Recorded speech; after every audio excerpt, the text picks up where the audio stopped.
বাংলায় মমতা ব্যানার্জি অনেক কিছু করেছে, মদের দোকান করেছে, অনেক কিছু করেছে, নাচানাচির জায়গা করেছে, ক্লাব ঘর তৈরি করেছে, ড্যান্সের প্রোগ্রামে গেছে, অনেক কিছু করেছে। একটা জায়গায় দেখাতে পারবেন গরিবের ছেলেরা কাজ করে খাবে, কর্মসংস্থান ফ্যাক্টরি ফিতে কেটেছে? দেখাতে পারবেন? এই দেখাতে পারবেন? পারবে না, পারবে না। তাই এদের থেকে আপনারা সরে আসবেন। কলিকাতা আপনারা দেখেছেন বিজেপির একটা মিছিলে একটা পুলিশ প্রশাসন পুলিশ ভাইয়ের গর্দানে পা দিয়ে রোডে লগড়া দিচ্ছে, দেখেছেন না দেখেননি? দেখেছেন? পুলিশ কোনো অ্যাকশন নিয়েছে? কিছু নিয়েছে? নওশাদ সিদ্দিকী মানুষের জন্য কথা বলবে, গরিবের হয়ে কথা বলবে, সেই নওশাদ সিদ্দিকীকে বিনা কারণে ওই পুলিশ অ্যারেস্ট করছে। কেন? পুলিশের হাতে কিছু নাই। মমতা ব্যানার্জি বলেছে নওশাদকে ধরো, আটকাও। ও নওশাদ সব আমার পোল খুলে দিচ্ছে, বুঝতে পারছেন না? আর শ্রদ্ধার সঙ্গে বলি, যে সকল ভাইরা তৃণমূল করছেন করুন, মারপিট করবেন না, মিলেমিশে থাকুন। যদি বলেন না মারামারি করে মস্তানি করে সব করে নেব, কচি তোমার দিদিমণি আমার নওশাদ ভাই যখন জিতেছিল আমার দলের চেয়ারম্যান, তাকে বলেছিল নওশাদ সিদ্দিকী এক গাছা তো কঞ্চি, কখন নওশাদ সিদ্দিকী বাঁশের ঝাড় হয়ে গেছে তোমার দিদিমণিকে জিজ্ঞাসা করবে। ঠিক বলছি না ভুল বলছি?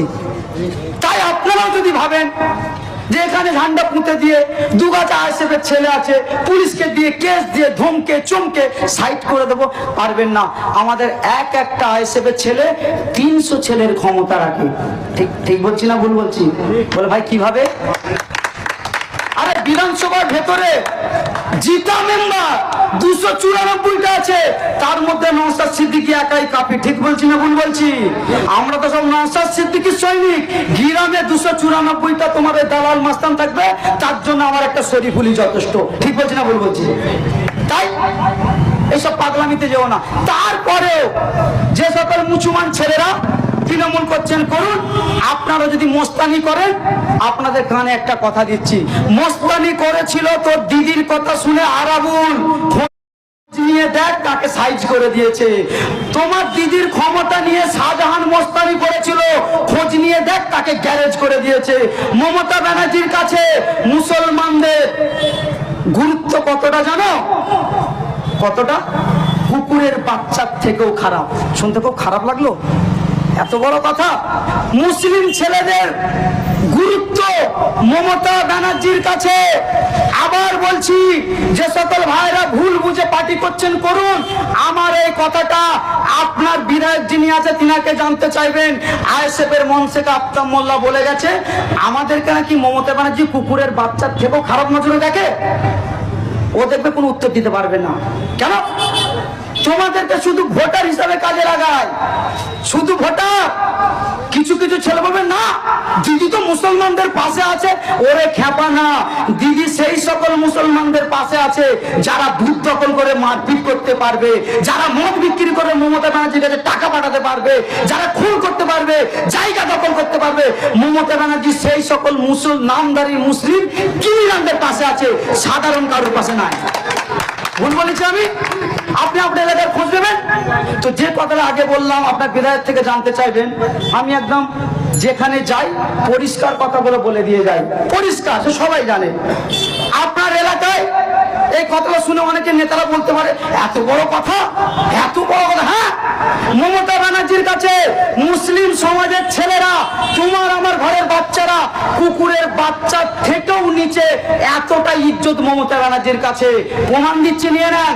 প্রমাণ ছাড়া আইএসএফ কথা বলে না, কোনোদিন বলি না। আপনারা দেখেছেন আপনাদের এলাকায় স্কুল আছে তো? দিদি বসেন, বসেন দিদি। আপনার এলাকায় স্কুল আছে তো? স্কুলে মিড ডে মিলের খাবার দেয় তো? আরে কথা বলবেন তো, ভয় করে বলছেন নাকি? আমি আব্বাস সিদ্দিকীর অনুসারী, আমি নওশাদ সিদ্দিকীর অনুসারী, কোনো অন্যায় কথা বলবো না।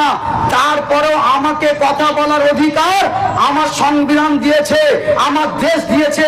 আমার সত্য কথা বলতে যে আসবে গণতান্ত্রিক পদ্ধতিতে, তাকে আমি যোগ্য জবাব দিয়ে দেবো, কোনো চিন্তা নাই।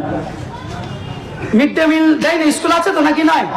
আমার কাছে খবর আছে এখানে স্কুলের থেকে বেশি তো মদ দোকান আছে নাকি, শুনেছি, কতটা জানি না। যদি ভুল হয়ে থাকে তাহলে আমি আমার কথা উদ্ধার করে নেবো। ভুল বলছি নাকি? না, আপনারা তো সাক্ষী দিচ্ছেন, তাহলে ঠিকই বলেছি। তার থেকে বেশি গাঁজার দোকান আছে, ঠিক বলছি নাই বলছি? হ্যাঁ, এগুলো দিয়ে মেতিয়ে রাখবে তোমার বিধায়ক, তোমার দিদি মদ গাঁজা দিয়ে মেতিয়ে রাখবে। কর্ম দেবে না, কাজ দেবে না, শিক্ষা দেবে না। কেন? শিক্ষা দিলেই এলাকার ছেলেরা হিসাব করবে 4 ফুটের রাস্তা 3 ফুট কি করে হয়ে গেল, কত টাকা বিধায়ক প্রধান খেয়েছে। শিক্ষা দিয়ে যাবে না, মদ দাও, গাঁজা দাও, এরা হই হই করুক, আমি আমার কর্মকাণ্ড চালিয়ে যাব, এই চিন্তা ভাবনাই তো। ঠিক বলছি না ভুল বলছি? যদি